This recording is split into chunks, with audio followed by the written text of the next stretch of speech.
sampai glikolisis. Mungkin sebagian dari kalian sudah pernah mendengar tentang glikolisis, atau ini merupakan hal yang baru bagi kalian. Padahal tanpa kita sadari, glikolisis ini merupakan proses yang sangat penting di dalam tubuh kita. Oleh karena itu, saya akan membahas tentang glikolisis. Glikolisis ini terbagi menjadi 10 tahap. Jadi dia ada tahap-tahapannya. Tahap pertama, yaitu dengan kata kunci fosforilasi. Seperti yang kita lihat di flashcard yang saya buat, bahan utama, bahan dasar dari proses glikolisis ini adalah glukos. Glukos atau yang sering kita dengar atau kita sebut sebagai gula dan berkaitan erat dengan karbohidrat. Jadi intinya ini adalah proses pengolahan karbohidrat di dalam tubuh kita. Nah, jadi glukos ini akan menggunakan energi dari ATP. ATP ini adenosin trifosfat yang kemudian berubah menjadi ADP karena fosfatnya dipakai untuk bereaksi dengan glukosa ini. Nah, fosfat yang merupakan gugus dari fosfat ini akan berikatan dengan atom karbon nomor 6. Sehingga awalnya yang molekul ini namanya glukosa, ini nanti berubah menjadi glukos 6 fosfat. Tahap kedua adalah kata kunci yang kita sematkan pada tahap kedua ini adalah isomerase atau perubahan struktur pada molekul ini. Nah, glukos 6 fosfat ini akan berubah menjadi fruktos 6 fosfat. Kenapa seperti itu? Kita lihat di area bagian sini. Kita lihat ini yang berikatan rangkap ganda ini itu ada di C nomor 1. Sedangkan ini akan berubah di hasilnya ini yang awalnya rangkap ganda ini ada di C nomor 1 itu berpindah menjadi di C nomor 2. Oleh karena itu ini kita sematkan sebagai isomerase. Tahap ketiga. Kata kunci yang saya pakai itu sama seperti tahap pertama, yaitu fosforilasi. Karena kurang lebih itu proses yang terjadi itu sama seperti tahap yang pertama. Karena dia, lihat ini, dia menggunakan ATP lagi, terus kemudian berubah menjadi ADP, kemudian mengikat satu fosfat lagi yang dari gugus fosfat ini ke atom nomor 1.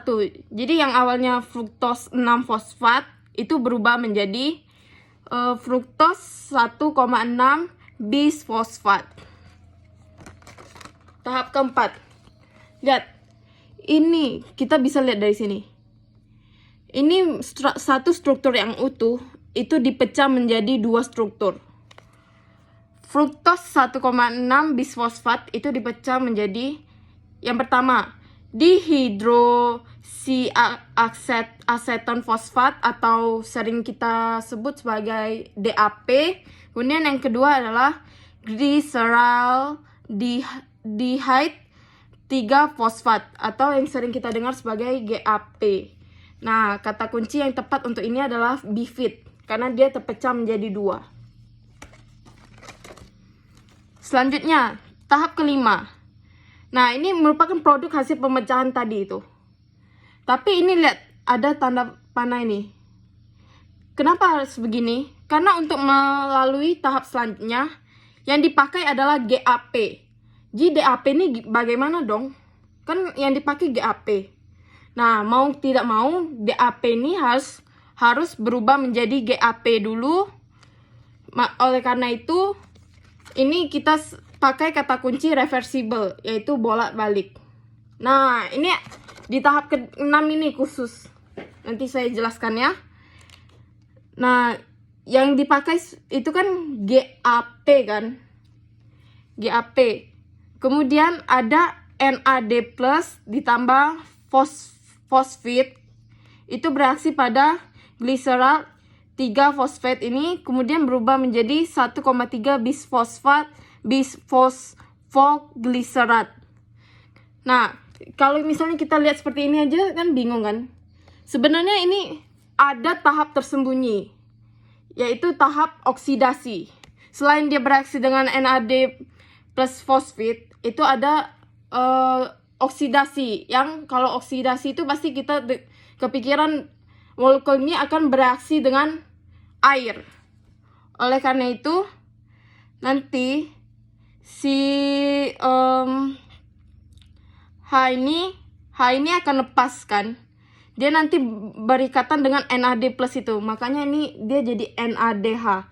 Terus H plus ini dari mana dong?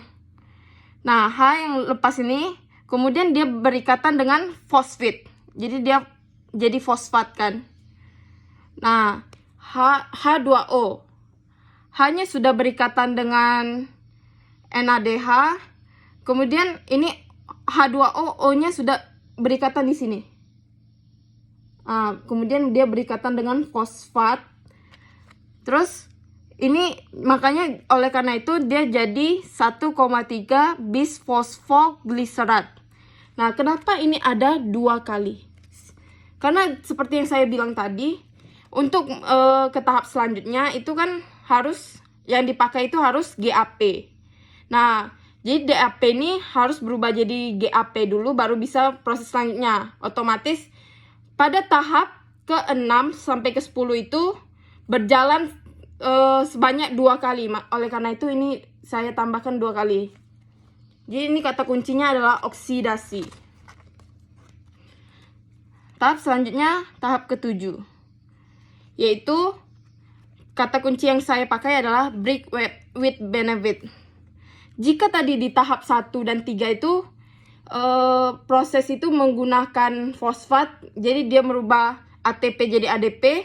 Nah, sedangkan ini dia menghasilkan yang awalnya 1,3 bisfosfogliserat.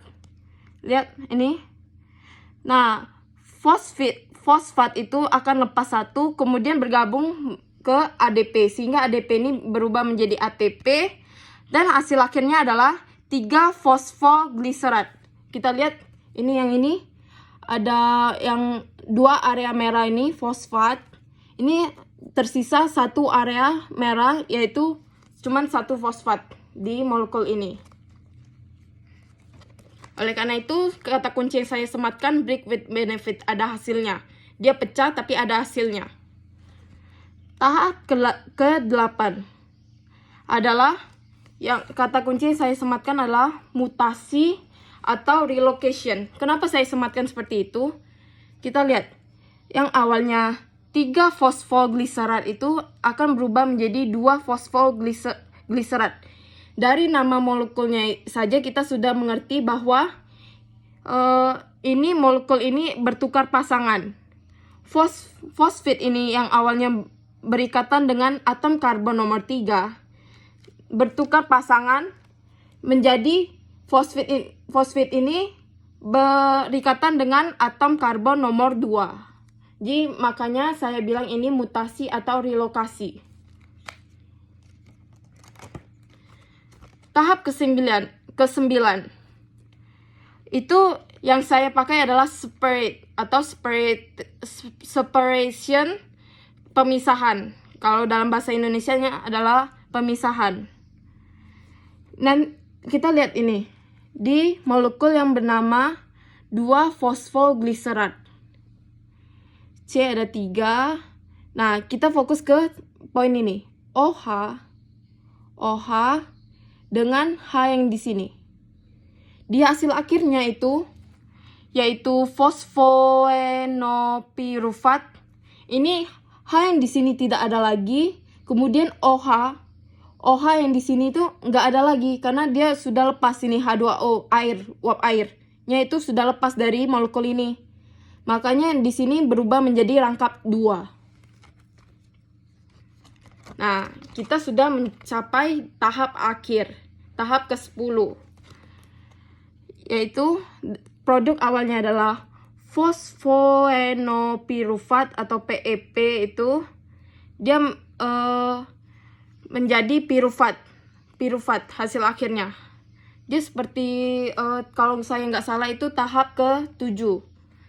Dia menghasilkan fosfat yang ada di sini itu lepas dan menghasilkan fosfat kan. Jadi dia bergabung dengan ADP sehingga ADP itu berubah menjadi ATP. Lihat hasil akhirnya tidak ada area merah-merah lagi seperti ini. Terus pasti kita ingin tahu kan apa hasil akhir dari glikolisis ini. Jadi sebelum kita bahas hasil akhir dari glikolisis ini, jadi tahap-tahap yang ke-10 tahap itu terbagi menjadi 2. Bagian yang pertama itu tahap 1 sampai 5, bagian kedua tuh tahap 6 sampai 10. Jadi kita anggap bagian 1 itu bagian yang memakai bahan baku. Sedangkan bagian yang kedua ini bagian yang menghasilkan. Kalau kita lihat dari skema tahapan-tahapan glikolisis tadi, yang di tahap 1 itu glikolisis ini menggunakan glukosa. Di tahap 1 itu merupakan bahan baku yang sangat penting. Glukosa, 2 ADP tadi bisa kita lihat di tahap pertama dan tahap ketiga. Kemudian 2 PI. 2 PI ini kan karena tadi dia tahap 6 juga termasuk ke bagian 1 juga. 2 PI ini tadi kita lihat tadi di tahap ke-6 dia ada 2 PI karena kan terjadi 2 kali itu di tahap 6. Kemudian 2 NAD plus yang merupakan pasangan dari PI fosfat tadi. Nah, kalau kita lihat di bagian kedua itu hasilnya di tahap ke-10 itu tadi ada hasilnya pirufat. Karena dia terjadi 2 kali, yang seperti saya bilang tahap ke-6 sampai 10 itu terjadi 2 kali karena ada GAP dan DAP. DAP itu harus berubah jadi GAP dulu baru diproses selanjutnya.